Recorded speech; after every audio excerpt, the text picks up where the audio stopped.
Hello everyone, I am Devvrath Sharma from Science Institute of Technology. I have graduated from BE, Computer Science stream. I have graduated in 2023.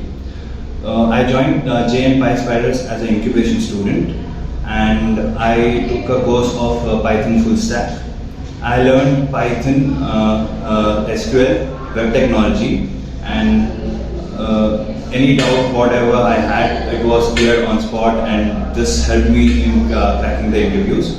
Also, HRs are very helpful. They recognize my skills in the specific domain and added me in this requirement. I have joined Caleria as a Knox engineer recently, and based on this requirements, they also groom you before the interview, which helps in cracking the interview. And I would like to thank JSpiders.